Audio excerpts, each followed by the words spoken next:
Bonsoir à tous. À la une de ce journal, le Cameroun à l'épreuve de la mission d'inspection de la Confédération africaine de football. À quelques heures de du premier test d'évaluation du pays organisateur de la CAN 2019, le gouvernement camerounais affûte ses arguments techniques sur les infrastructures sportives et hôtelières destinées à abriter cette compétition africaine de football. Cependant, cette détermination à organiser la CAN 2019 est confrontée à des couacs et autres insuffisances relevées sur le terrain. Douala est encore le théâtre des scandales écologiques. En plein cœur du 4e arrondissement, des déchets industriels sont déversés dans la nature. Des populations choquées dénoncent une manipulation dangereuse des produits pétroliers. Malgré les risques élevés d'explosion et de menaces sur la santé des populations, ces pratiques illégales se poursuivent à ciel ouvert sous le regard silencieux des autorités locales. C'est l'enquête du 20h ce mercredi.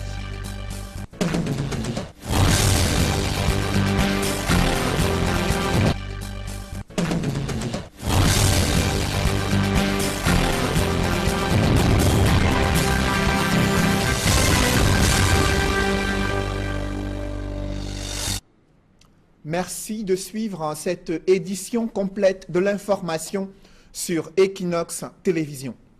À quelques heures de l'arrivée de la mission d'inspection de la CAF, le ministre des Sports a tenu à rassurer l'opinion nationale sur les capacités du Cameroun à organiser cette CAN prévue en 2019 au Cameroun. Il a insisté sur la fibre patriotique alors que Pierre Ismaël Bidunkwat n'avait pas encore terminé son discours.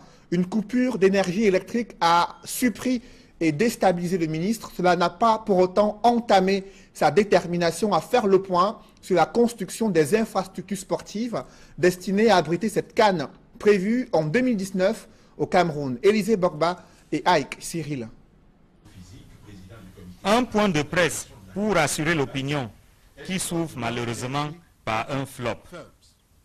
Le stade omnisport Amadou Ahidjo de Yaoundé est victime d'une coupure d'énergie électrique, alors même que le ministre des Sports et de l'Éducation physique n'a pas fini de délivrer son message. C'est le genre d'image à ne pas présenter à la mission d'inspection de la Confédération africaine de football. Mission pour laquelle le ministre des Sports et de l'Éducation physique entonne l'hymne au patriotisme. Le rendez-vous de ce jour vise à vous rappeler votre mission patriotique en vue de contribuer au succès de la prochaine mission d'inspection de la CAF. Comme argument à faire valoir face aux inspecteurs de la Confédération africaine de football, le MINSEP cite l'arrivée des préfabriqués qui donne un coup d'accélérateur de football. Le MINSEP cite l'arrivée des préfabriqués qui donne un coup d'accélérateur aux travaux. Concernant notamment le stade de Lembe, une deuxième cargaison du matériel préfabriqué en Italie, comprenant 263 conteneurs, a déjà été acheminée sur le site et répartie comme suit. 78 conteneurs pour les poteaux, 91 pour les poutres et 62 pour les dalles. Autre nouvelle à annoncer aux inspecteurs de la CAF, c'est celle relative au respect des délais. Le gouvernement assure que les chantiers seront livrés 6 mois avant le début de la CAN 2019.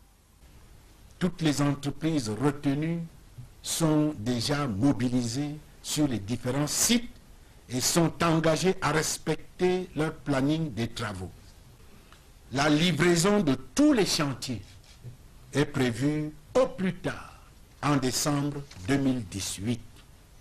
Entre réunions du comité local d'organisation, descente des autorités administratives sur le terrain et point de presse du ministre des Sports et de l'Éducation physique, le gouvernement est véritablement en branle à quelques heures de l'arrivée de la mission d'inspection de la Confédération africaine de football au Cameroun.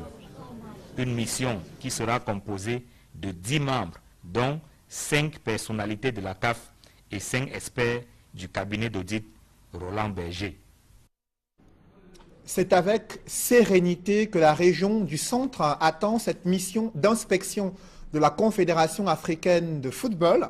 Le gouverneur de cette région, Paul Nasseri Beya, est confiant quant à la qualité des infrastructures sportives, des hôtels et hôpitaux retenus pour abriter cette compétition dans cette région du centre.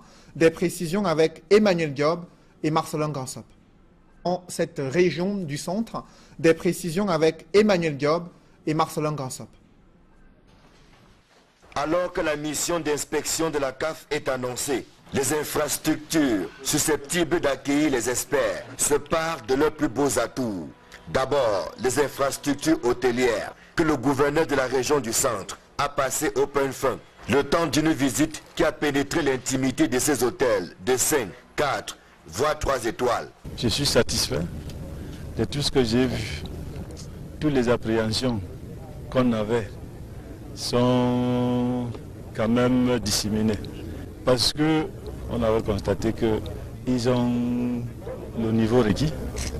Nous avons visité les hôtels qui ont beaucoup changé. Certains hôtels sont encore en construction ou en cours de finition. Mais cela ne devrait poser aucun problème au regard de l'offre hôtelière jugée abondante dans la capitale. Il y a un ou deux qui sont encore en construction. Et il y a un qui va finir en août cette année et l'autre en février 2019. Donc nous pensons que ça, ce n'est que des suppléments. Nous avons suffisamment des hôtels. Les 2 sites de Yaoundé n'ont pas de quoi se gêner. Il y a aussi les infrastructures hospitalières dont l'état de santé est une préoccupation permanente.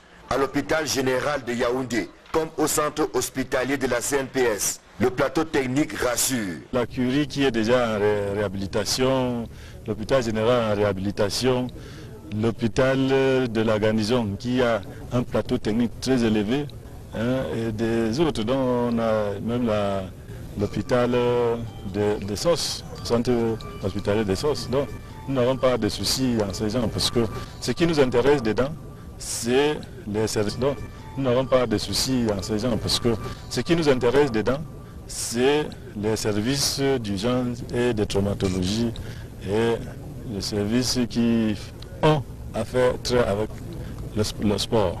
C'est donc avec une certaine sérénité que le comité local d'organisation de la CAN 2019 attend la mission d'inspection de la CAF. Ce d'autant que le stade Paul Biya d'Olembe, qui posait jusqu'ici quelques inquiétudes, est lui aussi désormais en mouvement avec l'arrivée et le début de l'assemblage des 231 premiers conteneurs de matériaux préfabriqués.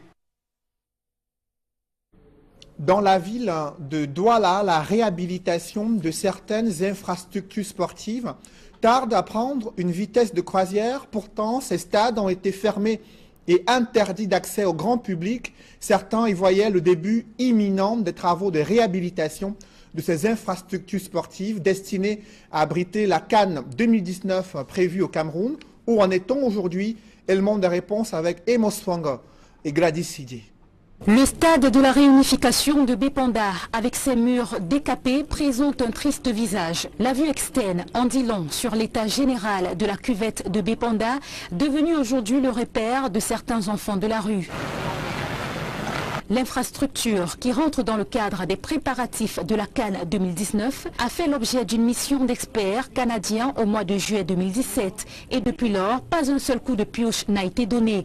Aujourd'hui fermée au public, l'infrastructure doit subir une cure de jouvence. Un autre stade qui servira de terrain d'entraînement, c'est le stade Mbappé-Lépé. Ici, seules ces affiches renseignent sur ce qu'il sera après le lifting géant qu'il doit subir. L'ouvrage aujourd'hui est complètement abandonnés. Les mauvaises herbes font office de gazon. Les gradins, tribunes de presse et autres vestiaires croupissent sous le poids de l'âge.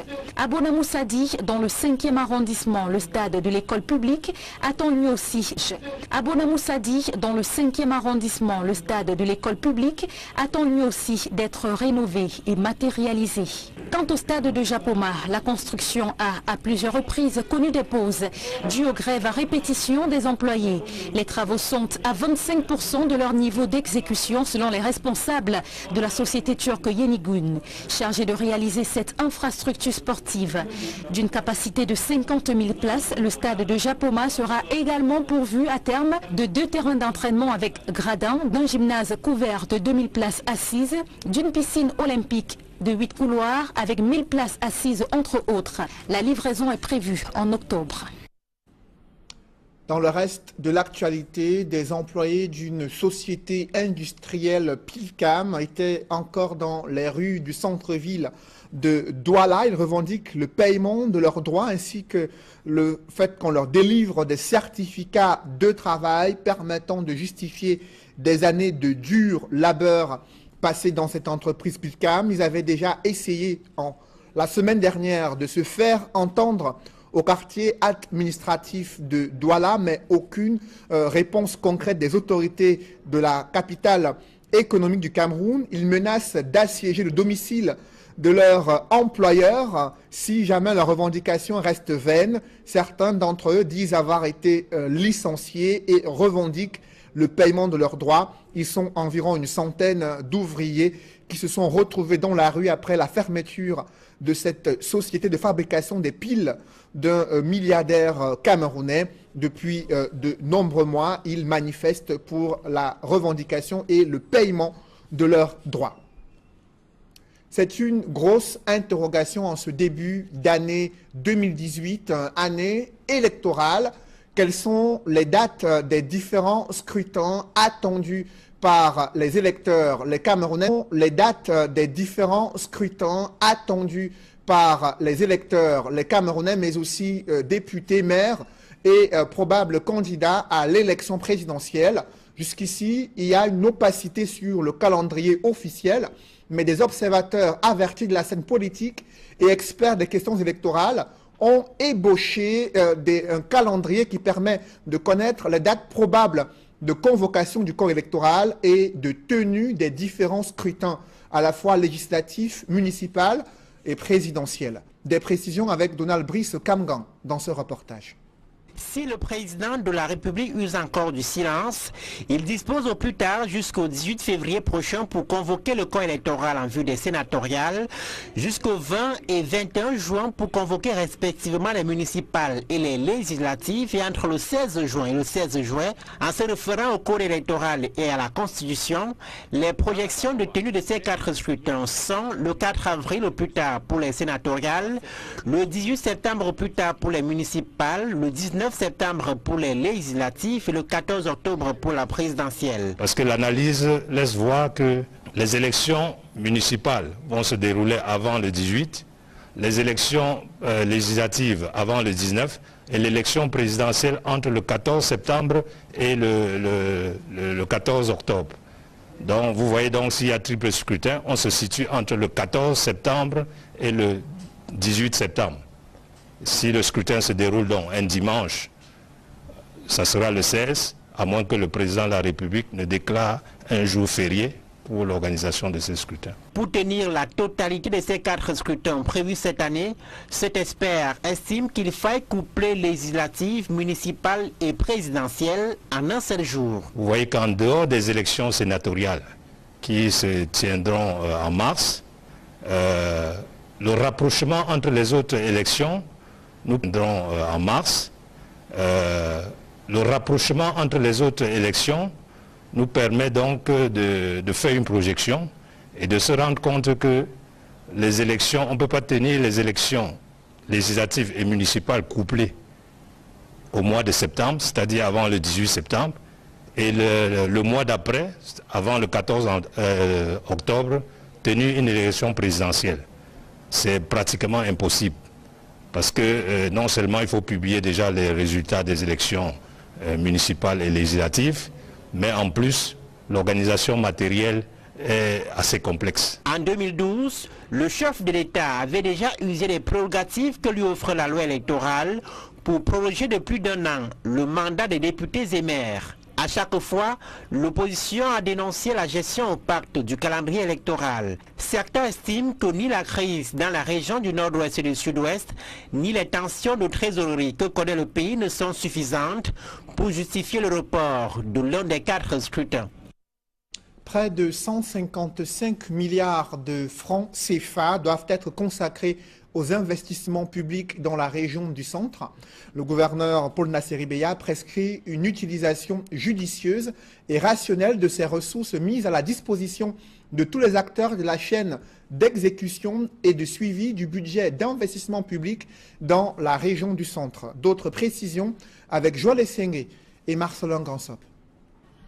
C'est toujours la même rengaine d'un exercice à un autre. Celle d'une critique acerbe quant à la mauvaise exécution du budget d'investissement public.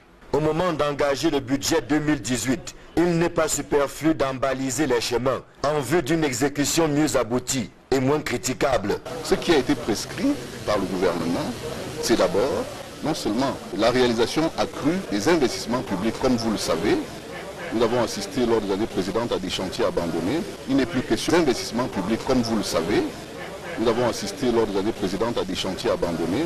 Il n'est plus question aujourd'hui que le gouvernement rencontre ce genre de difficultés. Donc, réalisation maximale des chantiers, mais surtout amélioration de la qualité des travaux, parce qu'il ne suffit pas de réaliser des chantiers, mais encore faut-il que cette réalisation soit la meilleure possible.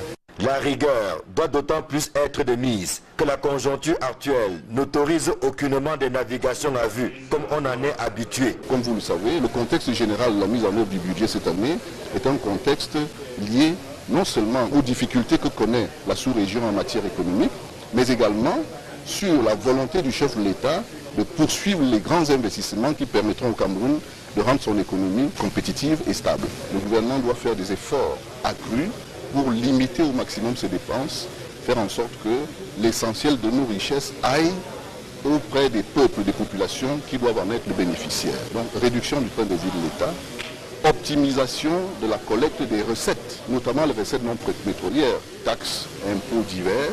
En lançant le budget 2018 pour le compte de la région du centre, le gouverneur n'est pas allé de main morte pour tracer la voie à suivre, celle de l'utilisation judicieuse et rationnelle des ressources affectées. Selon les directives du président de la République, étant entendu que dans notre région, il y aura aussi beaucoup de projets qui doivent s'exécuter cette année, malgré la conjoncture mondiale morose. Nous demandons à nos collaborateurs d'essayer de tout faire pour être dans les normes prescrites donc par le chef d'État.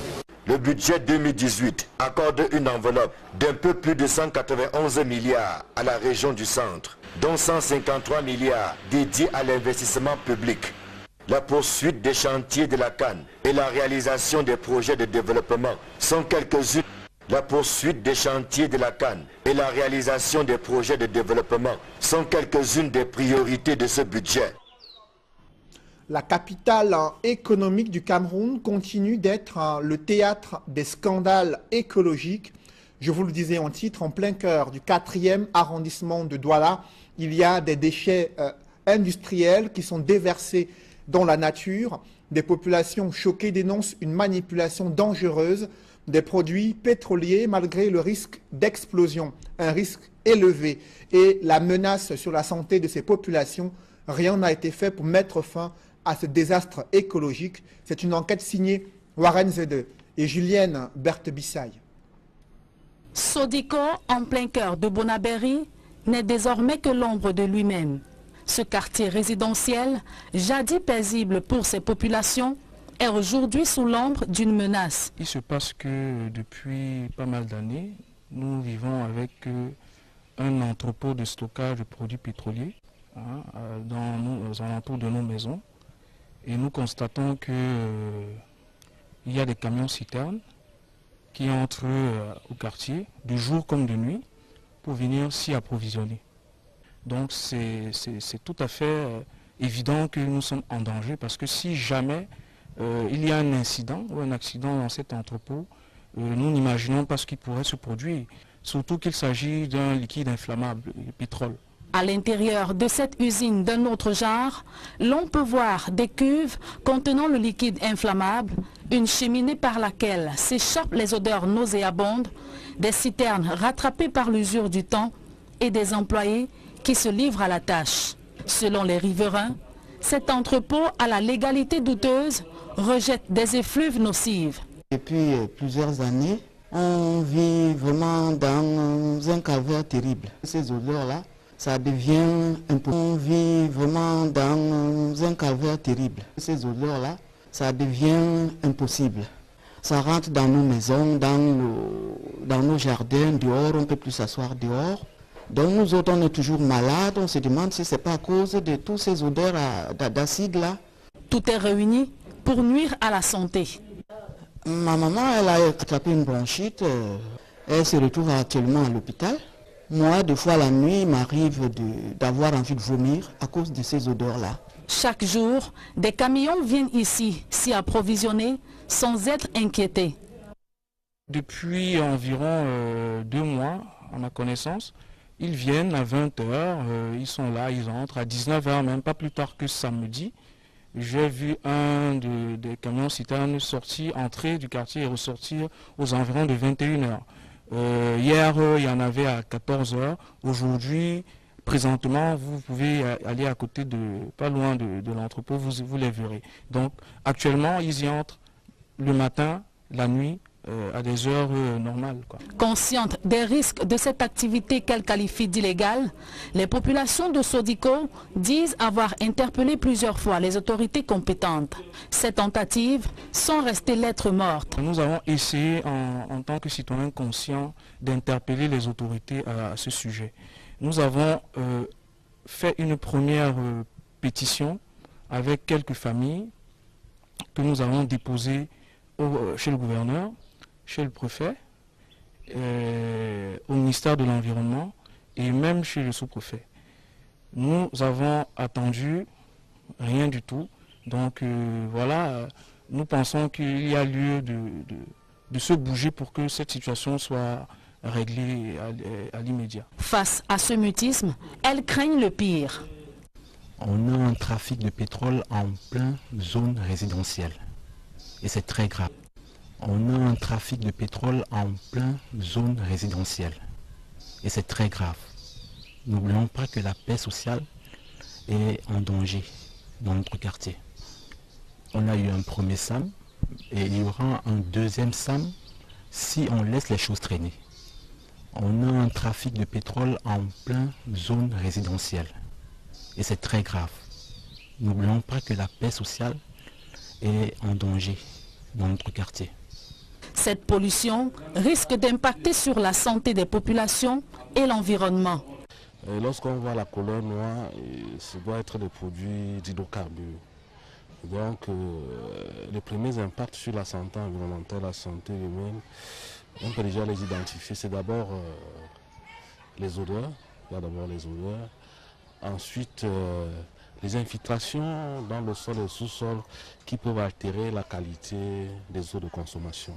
Il faut déjà savoir que nous sommes dans un quartier où la nappe phréatique est superficielle et déjà que l'eau là-bas n'est pas bonne à boire.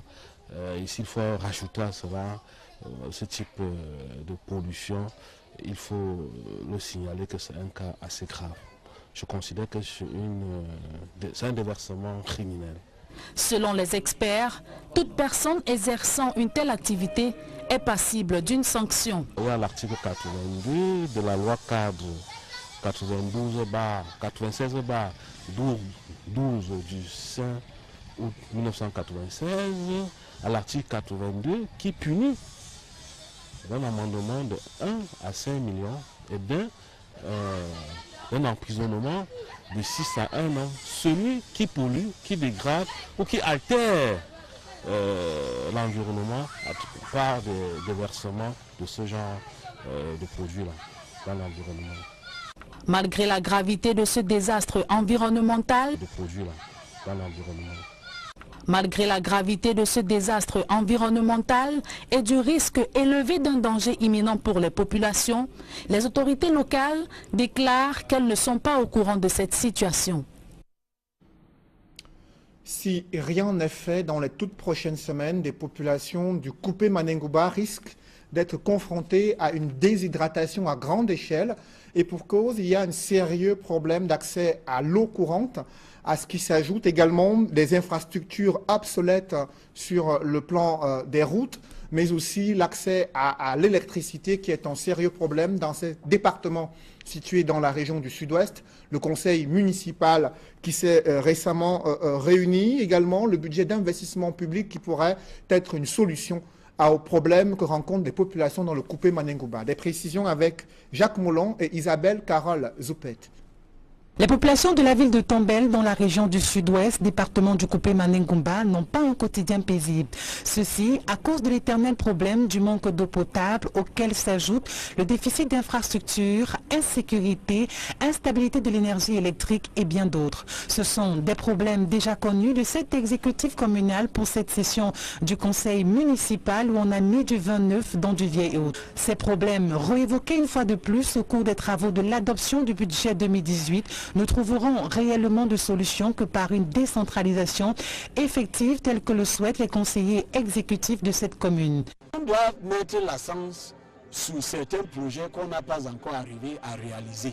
Par exemple, l'électrification dans certains villages, les routes dans certains villages. Vous voyez, la fourniture d'eau.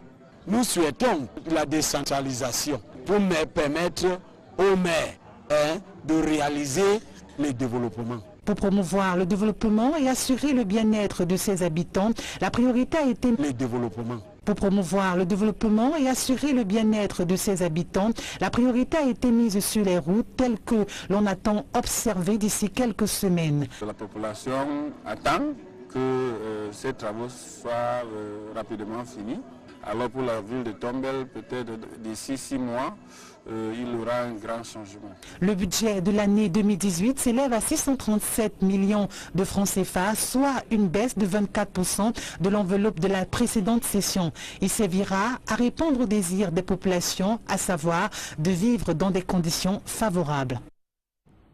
Vous l'avez peut-être constaté lors de l'achat de votre billet d'avion pour un vol international, une augmentation du prix du billet d'avion liée à cette taxe qui passe désormais de 10 000 à 25 000 francs CFA. C'est une nouvelle disposition de la loi de finances 2018 qui suscite quelques grincements de dents, mais le gouvernement cherche ainsi à élargir l'assiette fiscale pour renflouer ses caisses, un pays confronté à une crise sécuritaire et économique. Explication avec Donald Anouzwa. La loi des finances 2018 fixe à 25 000 francs CFA la taxe aéroportuaire portée sur les billets d'avion. Les informations recueillies sous CAP auprès des agences de tourisme renseignent que tous les billets d'avion émis en 2017 pour les voyages comptant pour 2018, à l'aller comme au retour, le passager devra payer à l'aéroport un complément de 15 000 francs pour régulariser la taxe nouvelle qui en 2017 avait été collectée à 10 000 francs CFA au lieu de 25 000 pour cette année. La taxe aéroportuaire ainsi revue à la hausse est perçue comme une source de recettes pour le pays. Il s'agit d'un droit, le droit de voyage qu'on appelle vulgairement la taxe aéroportuaire qui s'applique sur les billets de voyage à l'extérieur. C'est vrai que ça s'applique au niveau des vols nationaux, mais le montant est presque insignifiant. Donc, c'est vrai que ça s'applique au niveau des vols nationaux, mais le montant est presque insignifiant. Donc, le timbre de voyage, la taxe aéroportuaire, c'est une forme de retenue que l'État greffe sur des tickets de voyage à l'international. On estime que le voyage à l'international étant destiné à des personnes d'une certaine classe et que l'État, ne voulant pas créer d'autres impôts, estime que ceux-là étant des nantis, on peut prendre un peu chez eux pour financer pour l'intérêt général. Il est désormais question d'assurer l'adéquation entre le recouvrement de l'impôt et sa destination. Maintenant, la destination de l'impôt dépend de la vision que l'État a de sa gestion. On ne peut pas d'office dire que les 500 milliards collectés seront destinés exclusivement à faire ci ou ça. Il reviendra donc à l'État de planifier en fonction du budget qui a été arrêté. L'augmentation de la taxe aéroportuaire, en abrégé D7, signifie également augmentation des prix d'avion pour tout embarquement au Cameroun.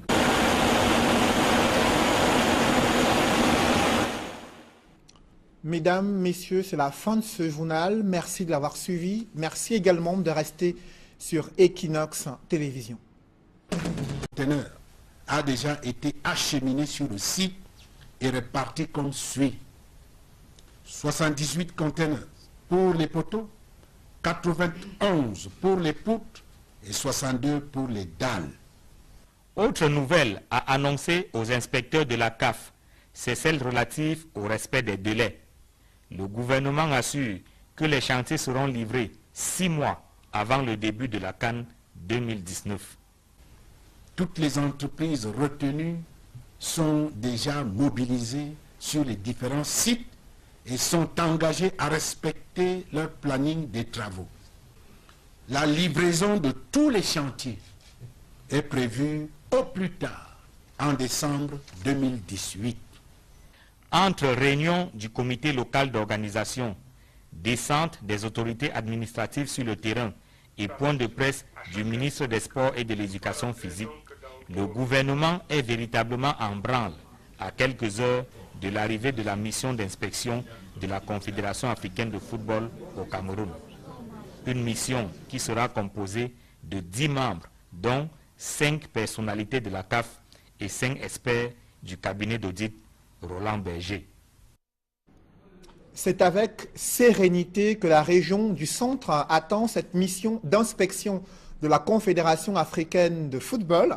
Le gouverneur de cette région, Paul Nasseri Beya, est confiant quant à la qualité des infrastructures sportives, des hôtels et hôpitaux retenus pour abriter cette compétition dans cette région du centre.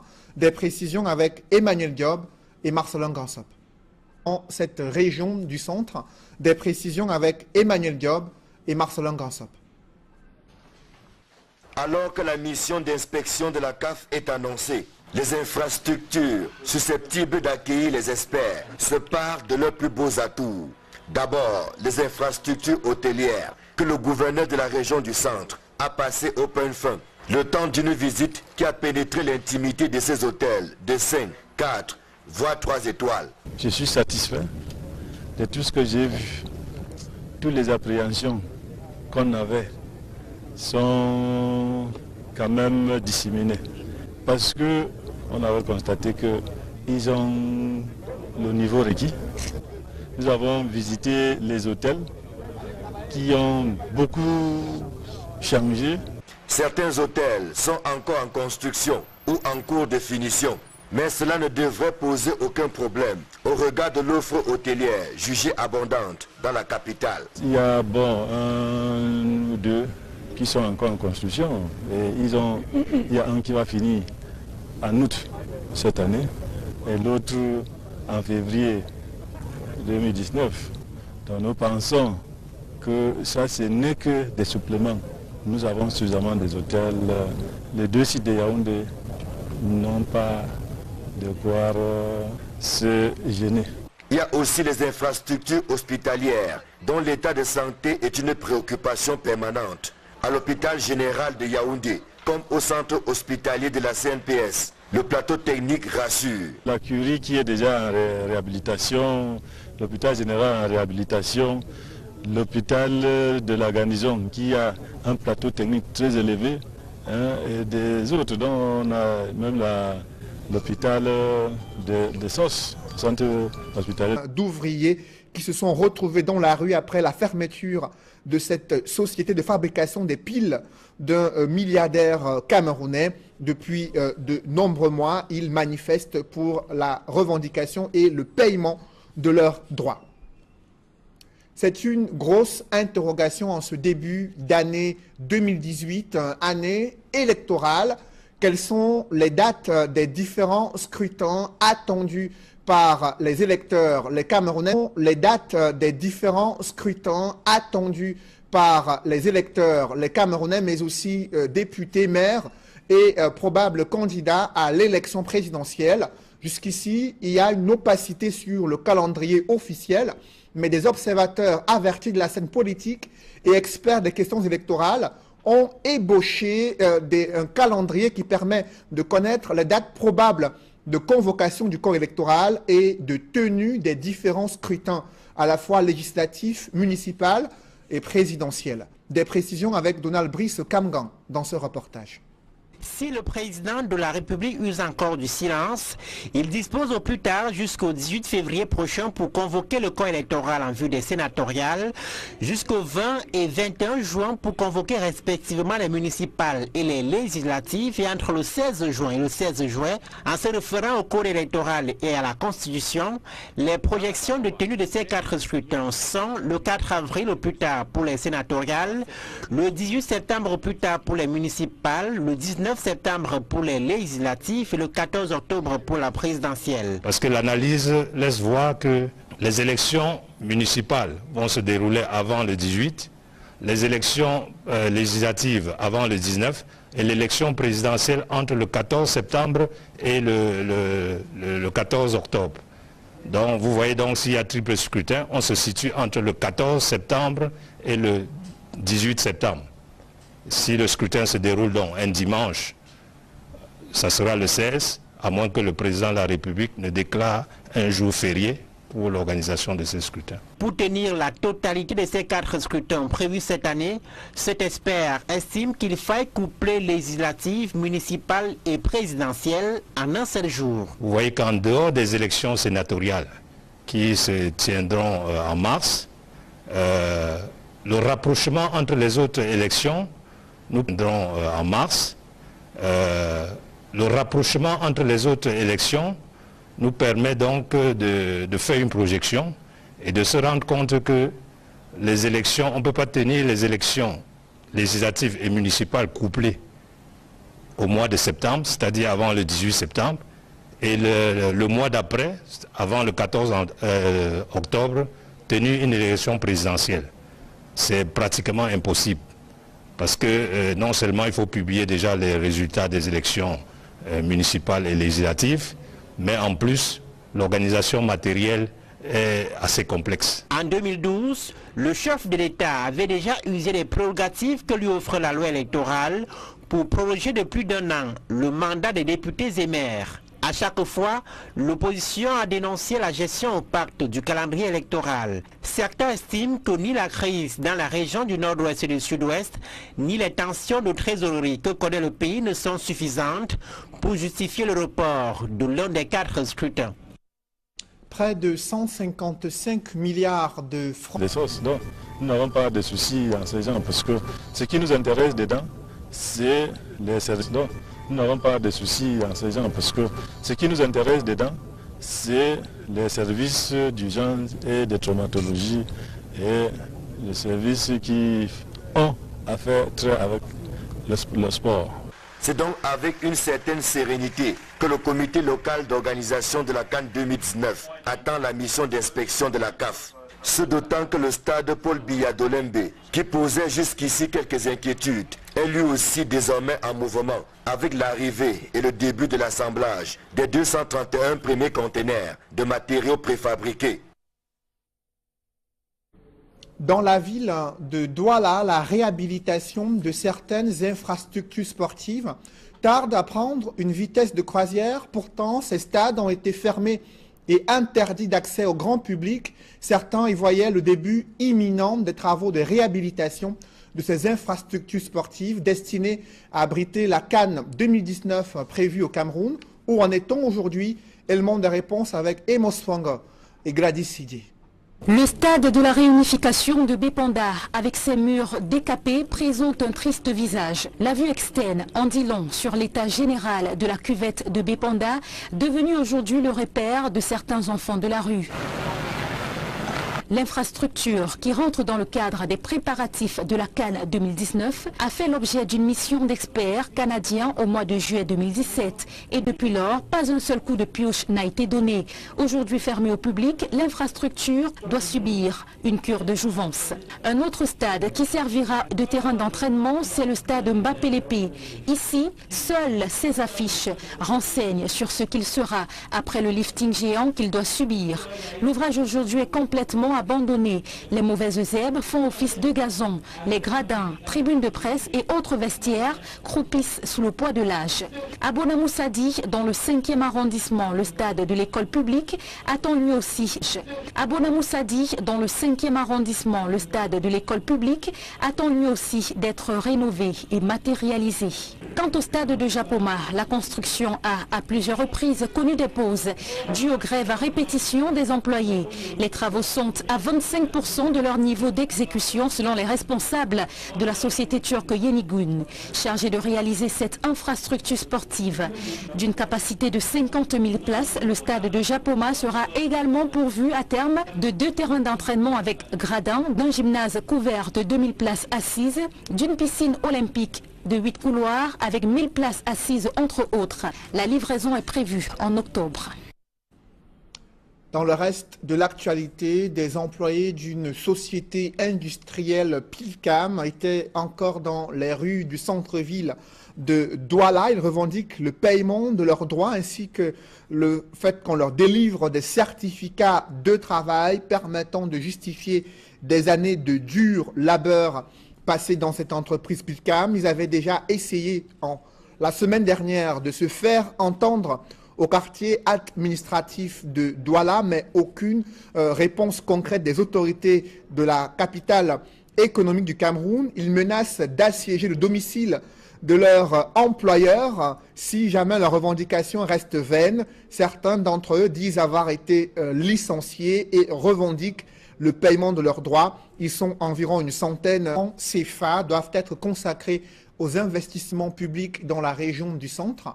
Le gouverneur Paul Nasseri Beya prescrit une utilisation judicieuse et rationnelle de ces ressources mises à la disposition de tous les acteurs de la chaîne d'exécution et de suivi du budget d'investissement public dans la région du centre. D'autres précisions avec Joël Essengé et Marcelin Gansop. C'est toujours la même rengaine d'un exercice à un autre, celle d'une critique acerbe quant à la mauvaise exécution du budget d'investissement public. Au moment d'engager le budget 2018, il n'est pas superflu d'embaliser les chemins en vue d'une exécution mieux aboutie et moins critiquable. Ce qui a été prescrit par le gouvernement, c'est d'abord non seulement la réalisation accrue des investissements publics, comme vous le savez. Nous avons assisté lors des années précédentes à des chantiers abandonnés. Il n'est plus question d'investissement public, comme vous le savez. Nous avons assisté lors des années précédentes à des chantiers abandonnés. Il n'est plus question aujourd'hui que le gouvernement rencontre ce genre de difficultés. Donc, réalisation maximale des chantiers, mais surtout amélioration de la qualité des travaux, parce qu'il ne suffit pas de réaliser des chantiers, mais encore faut-il que cette réalisation soit la meilleure possible. La rigueur doit d'autant plus être de mise que la conjoncture actuelle n'autorise aucunement des navigations à vue, comme on en est habitué. Comme vous le savez, le contexte général de la mise en œuvre du budget cette année est un contexte lié non seulement aux difficultés que connaît la sous-région en matière économique, mais également sur la volonté du chef de l'État de poursuivre les grands investissements qui permettront au Cameroun de rendre son économie compétitive et stable. Le gouvernement doit faire des efforts accrus pour limiter au maximum ses dépenses, faire en sorte que l'essentiel de nos richesses aille auprès des peuples, des populations qui doivent en être les bénéficiaires. Donc réduction du train de vie de l'État, optimisation de la collecte des recettes, notamment les recettes non pétrolières, taxes, impôts divers. En lançant le budget 2018 pour le compte de la région du centre, le gouverneur n'est pas allé de main morte pour tracer la voie à suivre, celle de l'utilisation judicieuse et rationnelle des ressources affectées. Selon les directives du président de la République, étant entendu dans notre région, il y aura aussi beaucoup de projets qui doivent s'exécuter cette année, malgré la conjoncture mondiale morose. Nous demandons à nos collaborateurs d'essayer de tout faire pour être dans les normes prescrites donc par le chef d'État. Le budget 2018 accorde une enveloppe d'un peu plus de 191 milliards à la région du centre, dont 153 milliards dédiés à l'investissement public. La poursuite des chantiers de la CAN et la réalisation des projets de développement sont quelques-unes. La poursuite des chantiers de la CAN et la réalisation des projets de développement sont quelques-unes des priorités de ce budget. La capitale économique du Cameroun continue d'être le théâtre des scandales écologiques. Je vous le disais en titre, en plein cœur du 4e arrondissement de Douala, il y a des déchets industriels qui sont déversés dans la nature. Des populations choquées dénoncent une manipulation dangereuse des produits pétroliers malgré le risque d'explosion, un risque élevé et la menace sur la santé de ces populations. Rien n'a été fait pour mettre fin à ce désastre écologique. C'est une enquête signée Warren Zede et Julienne Berthe-Bissaï.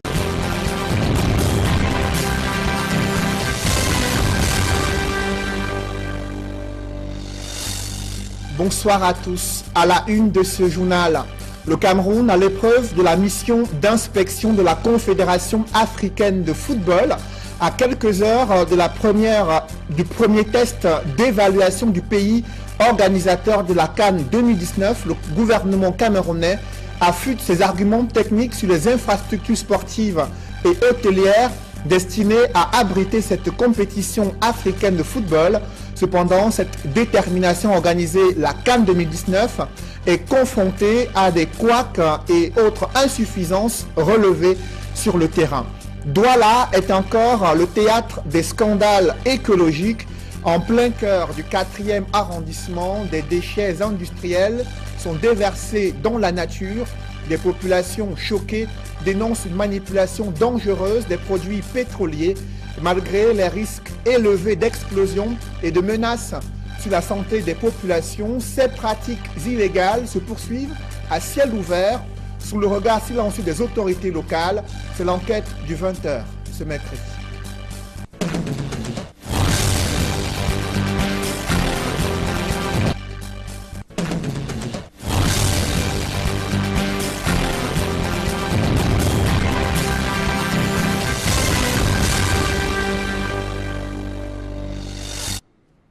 Merci de suivre cette édition complète de l'information sur Equinox Télévision. À quelques heures de l'arrivée de la mission d'inspection de la CAF, le ministre des Sports a tenu à rassurer l'opinion nationale sur les capacités du Cameroun à organiser cette CAN prévue en 2019 au Cameroun. Il a insisté sur la fibre patriotique alors que Pierre Ismaël Bidunkwat n'avait pas encore terminé son discours. Une coupure d'énergie électrique a surpris et déstabilisé le ministre. Cela n'a pas pour autant entamé sa détermination à faire le point sur la construction des infrastructures sportives destinées à abriter cette CAN prévue en 2019 au Cameroun. Élisée Bogba et Ike Cyril. Un point de presse pour rassurer l'opinion qui souffre malheureusement par un flop. Le stade omnisport Amadou Ahidjo de Yaoundé est victime d'une coupure d'énergie électrique, alors même que le ministre des Sports et de l'Éducation physique n'a pas fini de délivrer son message. C'est le genre d'image à ne pas présenter à la mission d'inspection de la Confédération africaine de football. Mission pour laquelle le ministre des Sports et de l'Éducation physique entonne l'hymne au patriotisme. Le rendez-vous de ce jour vise à vous rappeler votre mission patriotique en vue de contribuer au succès de la prochaine mission d'inspection de la CAF. Comme argument à faire valoir face aux inspecteurs de la Confédération africaine de football, le MINSEP cite l'arrivée des préfabriqués qui donnent un coup d'accélérateur de football. Le MINSEP cite l'arrivée des préfabriqués qui donne un coup d'accélérateur aux travaux. Concernant notamment le stade de Lembe, une deuxième cargaison du matériel préfabriqué en Italie, comprenant 263